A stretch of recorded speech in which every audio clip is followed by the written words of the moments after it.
Sementara itu, potensi perdagangan Indonesia dengan kawasan Eropa Tengah dan Eropa Timur sangat besar. Bahkan diprediksi bakal membuat ekspor Indonesia meroket. Beberapa negara di kawasan Eropa Tengah dan Timur adalah mitra dagang potensial bagi Indonesia.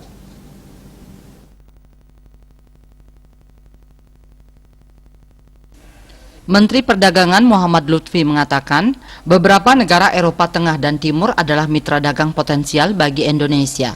Bahkan diantaranya telah tercatat sebagai 30 besar tujuan ekspor utama. Selain itu, Mendag optimis dalam waktu dekat akan ada potensi perdagangan yang sangat besar antara Indonesia dengan kawasan ini.